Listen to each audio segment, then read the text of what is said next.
Okay, interesting question. Making tax digital is certainly going to have a big impact on the profession, and it's going to mean that we have to move to cloud-based, cloud accounting technologies. And what that will mean is, as we move to the cloud, it's going to reduce the amount of time spent doing data entry. And so if we continue to cling to the old-fashioned pricing models of pricing based on time, if you follow it to its natural end conclusion, it means we'll end up doing bookkeeping and accounting work for free, which is not a nice place to be.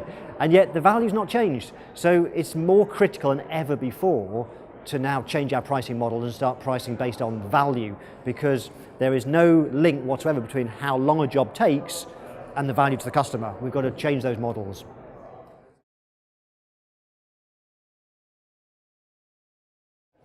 I think two big things.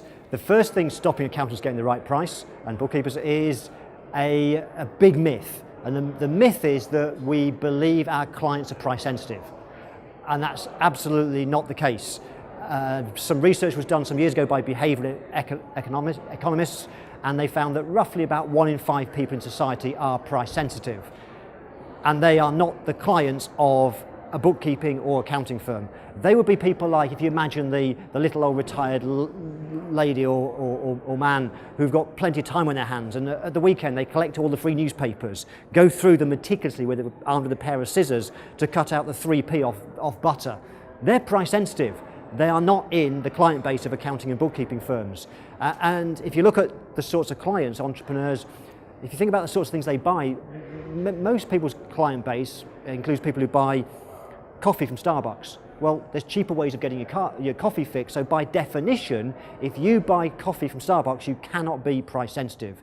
If you own Apple products, an iPhone for example, then by definition you cannot be price sensitive. So it's this big misconception that accountants and bookkeepers think their clients are price sensitive. They are not. They probably think that because at some point the client said, oh, that's a bit expensive. And whenever someone says that's a bit expensive, it's not because it's expensive, it's because the accountant or bookkeeper hasn't done a good enough job of explaining the value. So that's the first thing. And the second one is the reason why we price too low is a lack of confidence. Confidence comes from two things. It's about having the knowledge and the systems. So when you start to understand the processes and the knowledge for value pricing, and once you have some systems for doing that, confidence suddenly grows and you get better results.